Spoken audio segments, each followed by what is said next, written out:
So guys, আমি তোমাদের সাথে জাস্ট জিনিস শেয়ার করতাম যে জাস্ট আমার 3 মিনিট টাইম দাও। তোমরা যদি জাস্ট শুনো, এটা তোমাদের লাইফে একটা জীবন বাঁচাই দিতে পারে। সো আমি কিছুদিন আগে একটা পোস্ট দিচ্ছিলাম, আমার একটা বন্ধু, সে ল্যাবেইরে এন্ডোস্কোপি করতে গেছিল। এন্ডোস্কোপি করতে যাওয়ার পর আইসিইউতে যাওয়ার পর অ্যান্ড আজকে ও ইন্তেকাল করছে। অ্যান্ড আমি জাস্ট একটা জিনিস তোমাদের জাস্ট কাহিনীটা শেয়ার করি এক্স্যাক্টলি কি হয়েছে। সে একটা ডাক্তারের কাছে গেছে, ডাক্তারটা অনেক ফেমাস, কিন্তু এই যে এত ফেমাস ডাক্তারের প্রবলেমটা বলি, এন্ডোস্কোপির সময় ছিল 6টার দিকে, এন্ডোস্কোপির আগে তুমি খালি পেটে থাকো এভরিথিং। ডাক্তারটা তো আসছে 9টায়, পরে ওকে এন্ডোস্কোপি করালো 10টা 55-তে। বুঝতেছো কতক্ষণ আরো এক্সট্রা না খেয়ে আছে সারাক্ষণ, ওইটা তো বুঝলাম। এই doctor at the same time এই যে এন্ডোস্কোপি এটা করার আগে একটা প্রি ইভ্যালুয়েশন রিপোর্ট করে, যেটা আমাদের বুঝাইছে। আমি ডাক্তার না ভাই, কিন্তু একটা প্রি ইভ্যালুয়েশন রিপোর্ট দিছে। এই রিপোর্ট আমি আমার অনেক চেনা ডাক্তারদের দেখাইছি। ওরা বলছে যে গেছে আমার যে বন্ধু রাহিব ভাই was not even fit to do an endoscopy. Doctor ওই প্রি ইভ্যালুয়েশন রিপোর্ট দেখেই নাই, ওকে এন্ডোস্কোপিতে ঢুকাই দিচ্ছে। অ্যান্ড তার মধ্যে দিয়ে ও অনেক একটু মোটা ছিল, ওবিস ছিল, ওর কিন্তু স্লিপ অ্যাপনিয়া। এইসব কোনো কিছু না দেখে ও আসছিল, ও কিন্তু হেঁটে হেঁটেই ঢুকছে। বাট ও হসপিটাল থেকে বের হয়েছে কাফনের কাপড় পরে। অ্যান্ড চিন্তা করো, ওর বয়স মাত্র 32, ওর একটা 2.5 বছরের বাচ্চা আছে, বউ আছে, বাবা আছে, বোন আছে, ওরা সবাই কিন্তু ভেঙে পড়ছে। অ্যান্ড জিনিসটা ভাই আমি নিজেই ভেঙে পড়ছি, কারণ আমি আগে কখনো আমার লাইফে আমি কিন্তু বাইরে ভিডিওস বানাতাম না।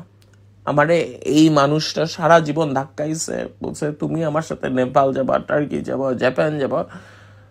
He is someone who pushed me, he was close to my family.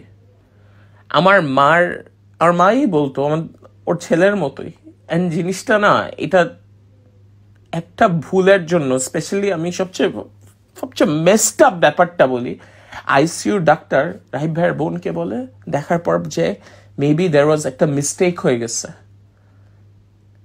The mistake came from the doctors end, যে ফার্স্ট এন্ডোস্কোপিটা করাইছে, যে বাংলাদেশের ডাক্তারটার অন্য যায় কেন প্রি ইভ্যালুয়েশন রিপোর্ট দেখে নাই হচ্ছে, বাংলাদেশের প্রেক্ষাপটে এতগুলা রিপোর্ট দেখা সম্ভব না ভাই। এইটা কেমন কথা? তুমি 200-300 না, বাট আমার জিনিসটা 200-300টা কেন ভাই? ঠিকভাবে তো কোয়ালিটি মেনটেন হলো না ভাই আমাদের দেশে। ভাই আজকে জিনিসটা সত্যি তো হয়েছে না, এটা আমার ফ্রেন্ড আমার ভাইয়ের সাথে হয়েছে। বাট এইটা আজকে আপনারা যদি, জিনিসটা হয়েছে আমার ফ্রেন্ড আমার ভাইয়ের সাথে, বাট জিনিসটা হচ্ছে এটা আপনার মা, বাবা, ভাই, বোন ওদের সাথেও হতে পারে। And this has happened before as well on the same institution. বাদ দে, don't mention the doctor's name, পরে কাহিনী। It's fine.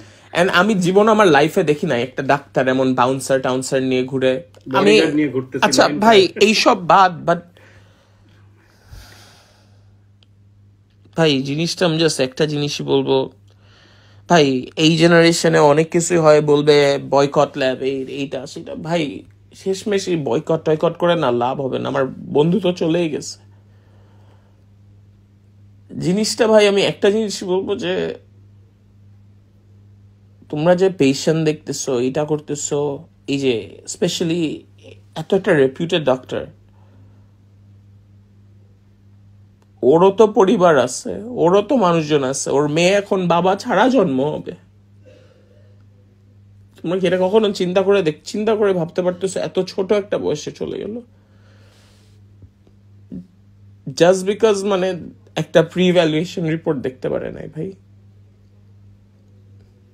আমি জাস্ট একটা জিনিসই বলবো, আমি অলওয়েজ বলতেছি bringing justice to you guys. ভাই ইটস মেসড আপ অনেস্টলি এই জিনিসটা।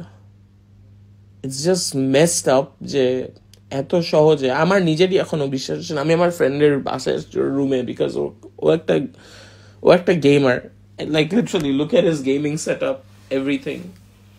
এখন এটা কার? হু? Anyways, guys, that's pretty much it. My জিনিস is, ভাই, বি কেয়ারফুল। অ্যান্ড এমন একটা সময় ভাই যে হেঁটে আসবো, কাফনের কাপড় পরে বের হবে।